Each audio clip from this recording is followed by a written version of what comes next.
గజ్వేల్ నియోజకవర్గ ప్రజలు నమ్మకంతో ముఖ్యమంత్రిగా గెలిపిస్తే 5,000 ఇండ్లు నిర్మిస్తామని ఇచ్చిన హామీని గాలికి వదిలేసిన కేసీఆర్ అన్న మాజీ ఎమ్మెల్యే నర్సారెడ్డి. గజ్వేల్ నియోజకవర్గ ప్రజలు నమ్మకంతో ముఖ్యమంత్రిగా గెలిచిన మాజీ సీఎం కేసీఆర్ పట్టణ ప్రజల కోసం 5,000 ఇండ్లు నిర్మిస్తామని ఇచ్చిన హామీని 12 సంవత్సరాలు గడిచినా అమలు చేయలేకపోయారని మాజీ ఎమ్మెల్యే నర్సారెడ్డి అన్నారు.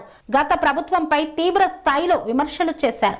ప్రజలను మభ్యపెట్టే మాటలు చెప్పి అధికారంలోకి వచ్చిన గత ప్రభుత్వం గజ్వేల్ అభివృద్ధిని పూర్తిగా విస్మరించిందని మండిపడ్డారు. సిద్దిపేట జిల్లా గజ్వేల్ ప్రజ్ఞాపూర్ మున్సిపాలిటీ పరిధిలోని 3 వార్డుల్లో సుమారు 2 కోట్ల రూపాయల వ్యయంతో చేపట్టనున్న సీసీ రోడ్ల నిర్మాణ పనులకు జిల్లా కాంగ్రెస్ పార్టీ అధ్యక్షులు శంకుస్థాపన చేశారు. అనంతరం నర్సారెడ్డి మాట్లాడుతూ గత పాలకులు ప్రజలకు ఇచ్చిన హామీలను గాలికి వదిలేశారని ఆరోపించారు. గజ్వేల్ పట్టణానికి ఇండ్లు కావాలన్నా, మౌలిక వసతులు కావాలన్నా, అభివృద్ధి కావాలన్నా అన్ని ఫైళ్లకే పరిమితమయ్యాయని వ్యాఖ్యానించారు. ప్రజల కష్టాలు పట్టించుకొని గత ప్రభుత్వానికి భిన్నంగా కాంగ్రెస్ ప్రభుత్వం అధికారంలోకి వచ్చిన వెంటనే ప్రజా సంక్షేమమే లక్ష్యంగా పాలన సాగిస్తోందన్నారు. ప్రతి పేదవాడు కడుపు నిండా తినాలనే ఉద్దేశంతో సన్నబియ్యం పంపిణీ కార్యక్రమాన్ని ప్రారంభించిందని తెలిపారు. ఇందిరమ్మ రాజ్యంలో అర్హులైన పేదలకు ఇందిరమ్మ ఇండ్ల పథకం కింద 5 లక్షల రూపాయల ఆర్థిక సహాయం అందిస్తూ ఇంటి కలను నిజం చేస్తుందన్నారు. అలాగే ప్రతి కుటుంబానికి నెలకు 200 యూనిట్ల ఉచిత విద్యుత్తు, 500కే గ్యాస్ సిలిండర్ పథకాలను అమలు చేస్తూ పేద మధ్యతరగతి కుటుంబాలపై భారం తగ్గించిందన్నారు. నిరుద్యోగ యువతకు ఉద్యోగ అవకాశాలు కల్పిస్తూ వారి భవిష్యత్తుకు భరోసా ఇస్తున్న ప్రభుత్వం కాంగ్రెస్ ప్రభుత్వమేనని నర్సారెడ్డి స్పష్టం చేశారు. లోపల కూడా సీసీ రోడ్ వేసే ప్రయత్నం చేస్తాం. మీరు అందరూ గమనించాలి. ఎందుకంటే కాంగ్రెస్ ప్రభుత్వం వచ్చిన తర్వాత 6 గ్యారంటీలు అని చెప్పినాం. 6 5 గ్యారంటీలు కూడా మేము ఫుల్ఫిల్ చేసినాం. ఒక గ్యారంటీ ఉంది, మా మహిళలకు పెన్షన్ ఇచ్చేది తప్పక. అది కూడా ఎందుకంటే మీ అందరు గమనిస్తారు ఫైనాన్షియల్ పొజిషన్ మన స్టేట్ ఎట్లుంది, మన కేసీఆర్ గారు ఎన్ని అప్పుల పాలు చేసిపోయినరా అవన్నీ కూడా అధిగమిస్తూ ఇవన్నీ కార్యక్రమాలు చేస్తున్నాం. ఎందుకంటే గవర్నమెంట్ రాగానే ఉచిత బస్సు అని ఇచ్చినాం. ఉచిత బస్సుతో మహిళలందరూ కూడా తెలివిమంతులు కావాలనే ఆలోచనతో ఉచిత బస్సు. అదేవిధంగా వాళ్ళకి కరెంట్ బిల్ కట్టుకోవాలంటే నెల రాగానే వాళ్ళ పెద్దోళ్ళ మీద ఆధారపడాలని, అట్లా ఆధారపడకుండా 200 యూనిట్ దాకా కరెంట్ ఫ్రీ కూడా గృహజ్యోతి ద్వారా వాళ్ళందరికీ కూడా హెల్ప్ చేస్తున్నాం. అదేవిధంగా సిలిండర్ కూడా ఇది ఒక్కటితో పాటు మన ఇందిరమ్మ ఇల్లు ఎన్నో ఏళ్ళ నుంచి ఆశతో చూస్తున్నారు ప్రజలందరూ. ఇవాళ పట్టణంలో ఎవ్వరు కట్టుకుంటా అంటే వాళ్ళకు జాగున్న వాళ్ళందరికీ కూడా ఒక 5 లక్షలు శాంక్షన్ చేసే విధంగా ప్రభుత్వం పనిచేస్తుంది. అన్నిటికన్నా ముఖ్యమైనది చెప్పంది చేసిండు మా రేవంత్ అన్న సన్న బియ్యం. ఈ విధంగా అందరూ మనం సమానంగా తినాలనే ఆలోచనతో సన్న బియ్యం ఇచ్చిండు.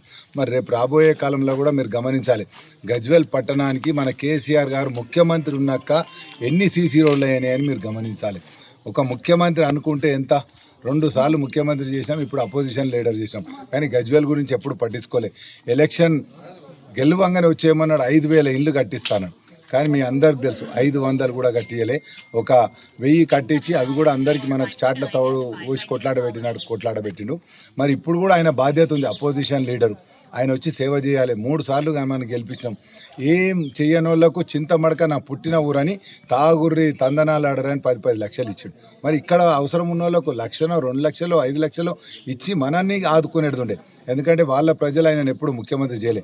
మరి ఇప్పుడన్నా బయటకు వచ్చే మన సేవ చేస్తాడా అంటే ఇప్పటికి కూడా వస్తలేడు. కుంభకర్ణులాగా కుంభకర్ణుడన్న 6 నెలలకు ఒకసారి వస్తాడు, కానీ మన దొర 2 ఏళ్ళు అయింది, ఇప్పటికి కూడా రాలేదు. అంటే మీరు అందరూ గమనించాలి, కాంగ్రెస్ ప్రభుత్వం మా నాయకులు అందరూ కలిసి సేవ చేస్తారు. కాబట్టి రేపు రాబోయే ఎలక్షన్లో మీరు కాంగ్రెస్ అభ్యర్థులను, ఇక్కడ సమీర్ను, అక్కడ వేరే దగ్గర అందరినీ కూడా కాంగ్రెస్ అభ్యర్థులను గెలిపిస్తే మాకు బలం ఇచ్చినట్టయితుంది. మేము కూడా రేవంత్ అన్న దగ్గర చెప్పుకుంటాం, కేసీఆర్ ఉన్నా కానీ ఇన్ని వార్డులు గెలిచినాం, మేము చైర్మన్ గెలిచినాం, మీరు ఇంకా ఎక్కువ నిధులు రాబట్టుకునే ప్రయత్నం చేస్తాం. కాబట్టి మీరందరూ కూడా గజ్వేల్ మున్సిపాలిటీలో కాంగ్రెస్ పార్టీ చేతి గుర్తు కోటేసి గెలిపిస్తే మీరందరికి కూడా ఇంకా కూడా మంచి సేవ, ఇంకా ఎక్కువ సేవ చేసి మీ రుణం తీర్చుకునే విధంగా మేమందరం కాంగ్రెస్ పార్టీ ఉంటుందని మీ ద్వారా కోరుకుంటున్నాను.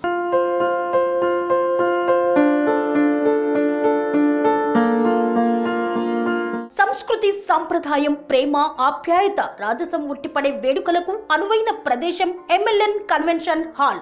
కని విని ఎరుగని రీతిలో జరిగే మీ ఇంటి కళ్యాణ వైభోగానికి అందమైన కళ్యాణ వేదిక MLN convention hall. MLN convention hall ప్రత్యేకతలు: సువిశాలమైన wedding halls, centralize AC, banquet hall మరియు విశాలమైన డైనింగ్ హాల్, వధువరుల కోసం ప్రత్యేక ఏసీ మరియు నాన్ ఏసీ గదులు, నక్షత్రాల వెలుగులో పచ్చని పచ్చికపై పార్టీల కోసం అనువైన గార్డెన్, ఎంఎల్ఎన్ కన్వెన్షన్ లో సీసీటీవీ పర్యవేక్షణతో పూర్తి భద్రత, 2000 వాహనాలు పార్కు చేసేందుకు సువిశాల పార్కింగ్ సౌకర్యం. మీ ఇంట జరిగే అన్ని శుభకార్యాలకు, పెళ్లి, reception, engagement, birthdays, get together, corporate events, ఏ ఇతర శుభకార్యాలకైనా అందమైన వేదిక ఎంఎల్ఎన్ కన్వెన్షన్ హాల్. బుకింగ్ కోసం సంప్రదించండి 7550438888 మరియు 7550428888. మా అడ్రస్ చీర్యాల లక్ష్మీ నరసింహస్వామి దేవాలయం ప్రక్కన, near outer ring road, Keesara junction, Cheeryal గ్రామం, మేడ్చల్ జిల్లా.